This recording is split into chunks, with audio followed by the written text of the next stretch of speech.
Hello guys. ये test हुए काफ़ी दिन हो गए और आज इसका डिस्कशन करने वाले हैं। तो पहले मैं आपको ये क्वेश्चन दिखाऊंगा, ठीक है। और जिन लोगों ने टेस्ट नहीं दिया था वो वीडियो को पॉज करके ये क्वेश्चन ट्राई करें। और इस क्वेश्चन में क्या है, थोड़ा सा मिसप्रिंट हो गया था, यहाँ पर भी 2n आएगा नीचे, ठीक है, 1/2n, an-1 इस तरह से। तो आप वीडियो को पॉज करके ये क्वेश्चन ट्राई कीजिए, आप 5 मिनट ले सकते हैं। ओके, आई होप आपने ट्राई किया होगा। और अब इस क्वेश्चन का हम देखते हैं सॉल्यूशन, तो किस तरह से इस क्वेश्चन को सॉल्व किया जाएगा। देखिए, हमको क्या दिया हुआ है, हमको एक सीक्वेंस दी हुई है जिसकी first term a1 equal to दिया हुआ है a and b1 a2 sorry a2 equal to दिया हुआ है हमें a2 is equal to b। Okay, और एक रिकरेंस रिलेशन दिया हुआ है, रिकरेंस रिलेशन दिया हुआ है a n plus one is equal to 1/2n। As I said कि यहाँ पर n था, छूट गया वहां पर, a n minus one plus 2n-1/2n, and यहाँ पर है ए एन, एंड ये है for all n is greater than और इक्वल टू 2 के लिए। ओके, तो देखो, जब भी ऐसा कोई क्वेश्चन आ जाता है ना और आपसे लिमिट पूछी जाती है, limit n tending to infinity of a n is what. अगर ऐसा कोई क्वेश्चन आ जाता है जिसमें आपको फर्स्ट टर्म दी हुई होती है, सेकंड टर्म दी हुई होती है और एक रिकरेंस रिलेशन दिया हुआ होता है और आपसे लिमिट पूछी जाती है, तो वो जो लिमिट आती है ना, वो लिमिट इन टर्म्स के फॉर्म में ही आती है, इन टर्म्स की फॉर्म में आती है, ठीक है। तो यहाँ से हमारा क्या मोटिवेशन होना चाहिए इस क्वेश्चन, इन टाइप के क्वेश्चंस को सॉल्व करने का। सिंपली हमें क्या करना है कि इस रिकरेंस रिलेशन का यूज करते हुए हमें एक टेलीस्कोपिक सीरीज बनानी है। टेलीस्कोपिक बनाने का फायदा क्या होगा कि बहुत सारी टर्म्स आपस में कैंसिल आउट हो जाएंगी और हमें ए और बी की फॉर्म में लिमिट डायरेक्ट मिल जाएगी, ठीक है। तो सबसे पहले हम यहाँ पर टेलीस्कोपिक बनाने का ट्राई करते हैं।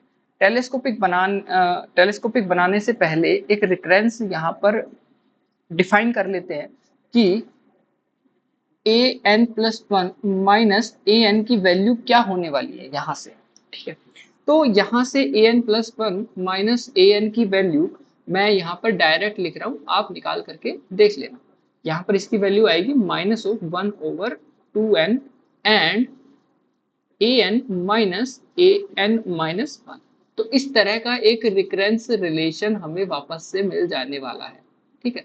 ये रिलेशन हमें फिर से मिल जाएगा। अब इस रिलेशन की मदद से हम अपनी बाकी जो टर्म्स हैं a2 minus a1, a3 minus a2, इस टाइप के हम वैल्यूज निकाल करके एक टेलीस्कोपिक सीरीज क्रिएट कर सकते हैं। तो अभी मैं यहाँ पर टेलीस्कोपिक बनाने जा रहा हूँ। कैसे बनाएंगे, a2 माइनस a1 की जो वैल्यू आएगी वो क्या आएगी, a2 क्या है, a2 है b और a1 क्या है a। तो इसको सिंपली हम क्या लिख देंगे, b माइनस a। ओके, इसके अकॉर्डिंग पहले तो हमें दिया हुआ था, अब क्या करेंगे, अब यहाँ पर निकालेंगे हम a3 माइनस a2। अब a3 माइनस a2 जब हम निकालेंगे तो हम अब इस रिलेशन का यूज करेंगे, इस रिलेशन का यूज करेंगे। तो यहाँ पर देखो, यहाँ पर इंडेक्स में n है तो यहाँ पर 2n है, तो यहाँ पर 2 है तो यहाँ पर कितना आ जाएगा, इंडेक्स में यहाँ पर आएगा -1/2 इंटू 2, इस तरह से, ठीक है। और यहाँ पर आएगा a2 माइनस a1।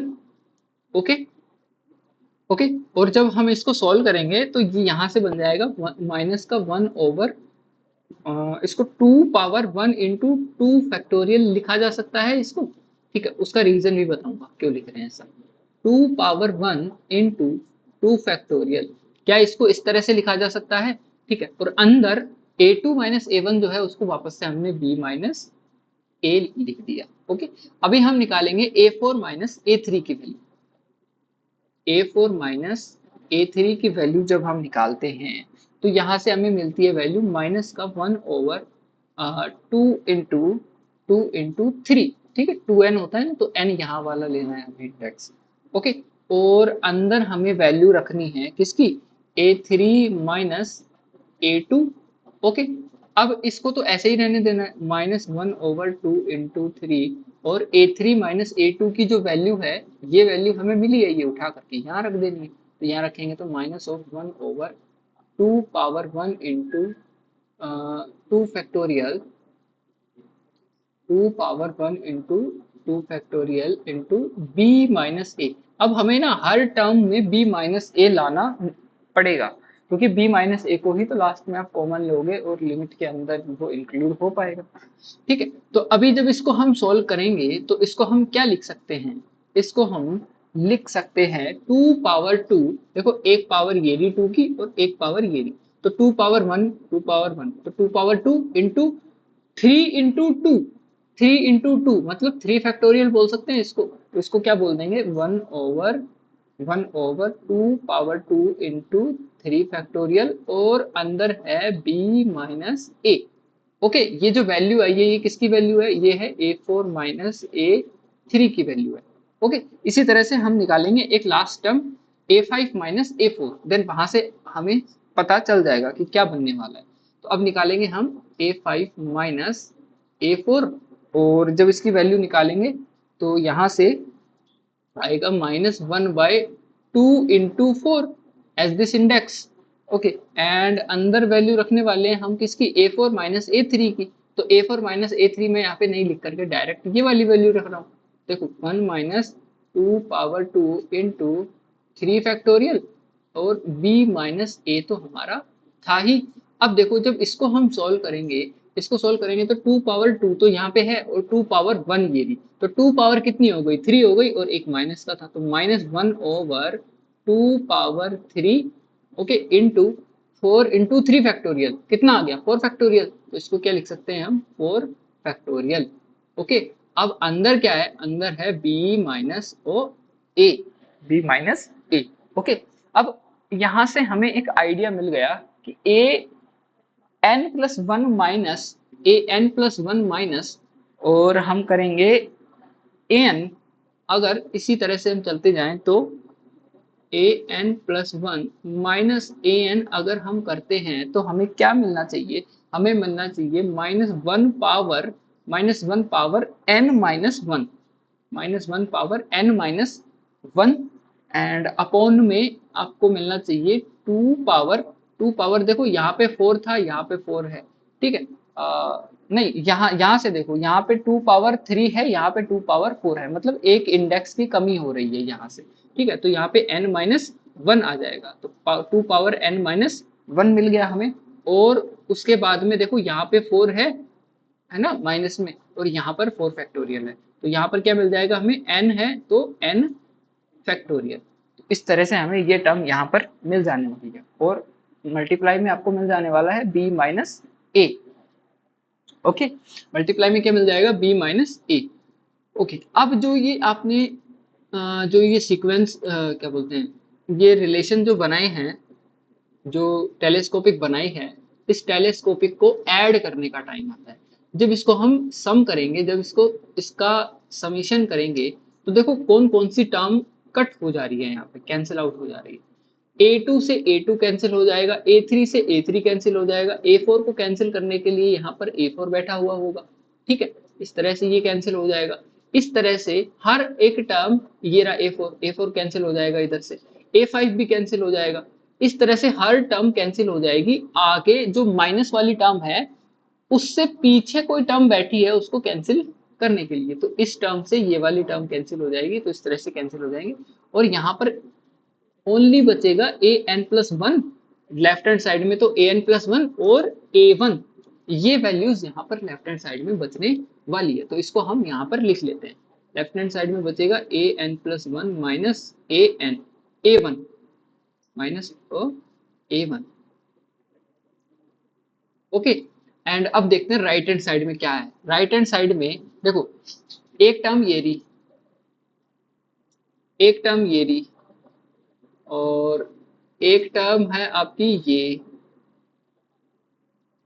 और एक टर्म है आपकी कौन सी, ये वाली।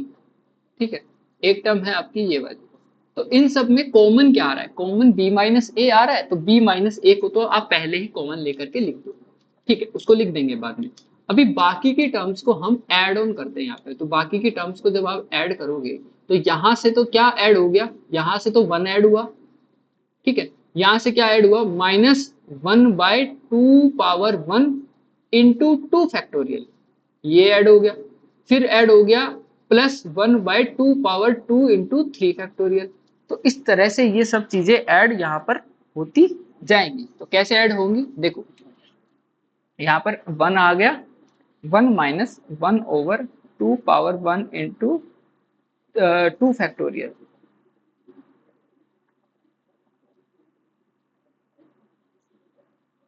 2 फैक्टोरियल, ठीक है। उसके बाद में था +1/2 इंटू 3 फैक्टोरियल, फिर था -1/2 इंटू 4 फैक्टोरियल, फिर था प्लस, इस तरह से ये सब एंड सो ऑन, ये सारी की सारी टर्म्स इस तरह से ऐड होती जाएंगी। ओके, देन फिर लास्ट में था हमारा b-a। ओके, अभी देखो, अभी एक फॉर्मूला होता है e⁻⁻x का, है ना। पहले उस फॉर्मूला को समझ लेते हैं, देन हम इसमें कुछ फेरबदल करेंगे और e की पावर कुछ बनाने की कोशिश यहाँ पर हम करेंगे। देखो, पहले हम एक फॉर्मूला देख लेते हैं कि e⁻⁻x का जो एक्सपेंशन होता है वो होता है 1 - x/1 factorial plus x² 2 factorial minus x³ 3 factorial plus x⁴/4 factorial minus and so on, इस तरह से चलता जाएगा। तो अगर हम इसको समीशन फॉर्म में लिखना चाहें, अगर हम इसको समीशन फॉर्म में लिखना चाहें तो e⁻⁻x को हम क्या लिखते हैं, summation of n is equal to 0 से लेकर के और इंफिनिटी तक जाता है, ठीक है, -x⁻n/n फैक्टोरियल। तो ये दोनों फॉर्मूले हम यहाँ पर यूज करने वाले हैं। देखो, अब इन दोनों फॉर्मूलाज को यूज करने के लिए हमें पता होना चाहिए कि हमारी x की वैल्यू कितनी है, x की वैल्यू कितनी है, क्योंकि अल्टीमेटली तो हमें x को ही तो यहाँ पे एक्सपोनेंट बनाना है ना, मतलब x को ही तो पावर में देना है ना, -(x). तो यहाँ पर x की वैल्यू जो भी है, उसकी जो भी पावर है, उस पावर के बराबर फैक्टोरियल नीचे आ रहा है।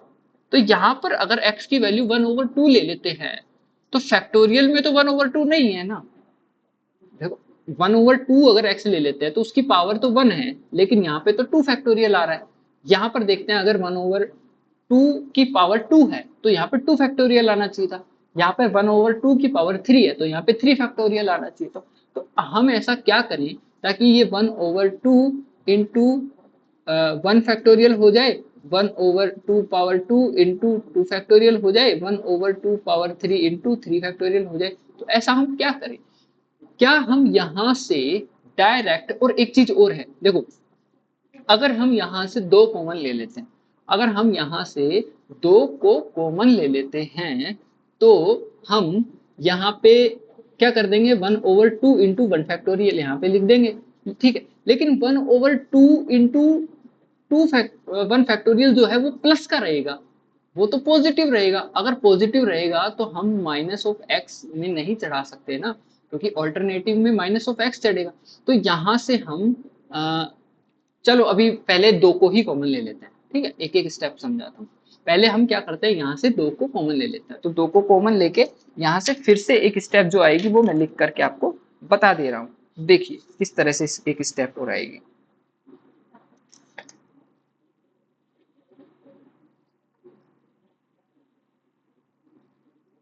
तो यहाँ से जब आप 2 को कॉमन लोगे तो an+1 minus of a1 is equal to, यहाँ से आपने 2 को कॉमन लिया और यहाँ से मिला आपको क्या मिलेगा, एक second, 1/2 into 1 factorial minus 1/2 into 2 factorial and plus 1/2 into 3 factorial, ठीक है, माइनस, इस तरह से आपको ये टर्म मिल चुकी है b-a। अभी एक चीज बताइए कि आप जब यहाँ से देख रहे हैं तो यहाँ पे तो 1 भी होना चाहिए, 1 यहाँ पर नहीं है, पहली बात। दूसरी बात, अगर 1/2 1 फैक्टोरियल वाली जो टर्म है, 1 फैक्टोरियल पावर में, अगर 1/2 को x लेना है तो उसकी पावर में 1 है और 1 फैक्टोरियल है, तो वो जो टर्म है वो माइनस की होनी चाहिए। यहाँ पे तो प्लस की आ रही है, तो ये अगर यहाँ से माइनस और कॉमन ले लेते हैं तो हमारा काम बन जाएगा ना, और 1 और हम इंट्रोड्यूस कर देंगे। अगर -1 कॉमन ले लें और 1 को इंट्रोड्यूस भी कर दें, तो क्या हम यहाँ से e की पावर में कुछ लिख सकते हैं? कुछ मतलब 1/2 ही दिख रहा है यहाँ पे, तो सीधा सीधा देखो, तो यहाँ से हम क्या लेंगे, पहले तो लेंगे माइनस को कॉमन, तो माइनस को कॉमन लेंगे तो an+1 minus of a1 is equal to minus of 2, यहाँ से बन गया हमारा -1 ओवर, ये जगह मैंने इसलिए छोड़ी है क्योंकि यहाँ पे 1 को इंट्रोड्यूस करेंगे, -1/2 into 1 factorial, 2 power 1 into 1 factorial, और माइनस था तो plus 1/2 power 2 into 2 factorial, -1/3 2 power 3 into 3 factorial and plus, इस तरह से चलता जाएगा। ठीक है, इसको कर दिया मैंने बंद, इसको कर दिया मैंने बंद। अब इसको बंद कर दिया, अब यहाँ पर इसको बड़े वाले ब्रैकेट से बंद कर दिया और यहाँ पर है b-a। अभी मुझे ये बताइए, एक सेकेंड, यहाँ पे कुछ तो गड़बड़ है। ठीक है, एक सेकेंड रुकिए, देखो यहाँ पर 1 होना चाहिए था लेकिन यहाँ पर 1 नहीं है अभी फिलहाल के लिए, तो क्या हम यहाँ पर 1 इंट्रोड्यूस कर सकते हैं? 1 माइनस 1/2 पावर 1 इंटू 1 फैक्टोरियल, तो इस तरह से अगर 1 को ऐड किया है तो कहीं ना कहीं 1 को माइनस भी तो करना पड़ेगा ना, 1 को माइनस भी कर दिया हमने। अब ये बिल्कुल सही फॉर्म में अपने आ चुका है, तो 1 minus 1/2 power 1 into 1 factorial plus 1/2 power 2 into 2 factorial minus 1/2 power 3 into 3 factorial. तो इस तरह से हमारा ये बन चुका है। तो अब हम इसको e पावर -1/2 की फॉर्म में बना सकते हैं। कैसे बना सकते हैं? अगर हम लिखना चाहें e पावर -1/2 तो ये क्या बनेगा? ये आपका सेम ही बन जाएगा निकल करके, देखो क्या होगा, ये होगा 1 minus 1/2 power 1 over 1 factorial plus 1/2 power 2 over 2 factorial minus 1/2 power 3 over 3 factorial plus, तो इस तरह से ये बन जाएगा। तो अब हम इस पूरी टर्म को e पावर -1/2 लिख सकते हैं, क्योंकि ये टर्म तो इनफाइनाइट जा रही है, ये टर्म तो जो है इनफाइनाइट जा रही है। अगर हम यहाँ पर n टेंडिंग टू इनफाइनाइट लगा देते हैं, हालांकि यहाँ तक तो हमने ऐड किया था, कहाँ तक, रुको देखो, an+1 और इसको जब ऐड करेंगे तो ये nth टर्म तक जाएगी, लेकिन ये nth टर्म तक रुकना नहीं है, इसको जब हम n टेंडिंग टू इनफाइनाइट लेकर के जाएंगे, तो अब यहाँ पर n टेंडिंग टू इनफाइनाइट अगर बोल देंगे तो ये टर्म इनफाइनाइट तक जाएगी। अब जब इनफाइनाइट तक जाएगी तब हम इसको क्या लिख सकते हैं, e पावर -1/2। तो अब यहाँ से हमें फाइनल टर्म निकल करके आती है कि limit n tending to infinity an+1 minus a1 की वैल्यू क्या थी, a1 की वैल्यू a दी हुई है क्वेश्चन में, एंड यहाँ पर है -2 एंड यहाँ पर है e पावर -1/2 एंड यहाँ पर है -1 और यहाँ पर है b-a। ओके, यहाँ तक आया। ओके, अब हम क्या करेंगे, अब हम इस माइनस को अंदर भेज करके इसको मल्टीप्लाई कर देते हैं, तो ये हो गया आपका 2 into 1 minus e power -1/2। Okay, और यहाँ पर है b-a। अभी हम इन सबको मल्टीप्लाई करके अलग अलग कर देते हैं, देन a को भी इधर ही ले आते हैं। अभी हम क्या करेंगे, limit n tending to infinity an+1, अब तो सिंपल है, तो आप भी खुद ही निकाल सकते हो। तो a प्लस, यहाँ पर a आ गया, a प्लस इसको और इसको मल्टीप्लाई कर रहे हैं पहले, जैसे 1 माइनस e पावर, ठीक है, पहले देखो, पहले b-a को 2 से मल्टीप्लाई करके इससे ही कर रहे हैं, तो ये क्या आ गया यहाँ पे 2 इंटू b-a। ओके, इतना आ गया। अब हम b-a को मल्टीप्लाई कर रहे हैं किससे, 2 से और माइनस ऑफ e पावर 1/2 से, तो क्या आ जाएगा यहाँ पे -2 b-a इंटू e पावर -1/2। अब इसको सोल्व कर लेंगे, तो क्या आ जाएगा, यहाँ पर आ जाएगा टू बी माइनस टू ए, तो टू ए में से ए गया तो माइनस ऑफ ए, और टू बी यहाँ बच गया, तो two b minus a minus two b minus a e power minus one by two, ये आपका आंसर आएगा। तो यहाँ से limit n tending to infinity a n plus one की वैल्यू ये आ रही है। अभी देखो ये जब limit a n plus one की लिमिट ये आ रही है, तो जहां पर ए एन आपका एल पर जाता है, कन्वर्स करता है, तो वहां पर ए एन प्लस वन भी तो एल को ही जाएगा ना। तो यहाँ से हम क्या बोल सकते हैं, यहाँ से हम बोल सकते हैं कि limit n tending to infinity a n is equal to two b minus a minus two into b minus a e power minus one by two. Okay, अब अगले क्वेश्चन जो है वो क्वेश्चन नंबर 2 है, उसको अगली वीडियो में करवाएंगे। ठीक है, थैंक यू।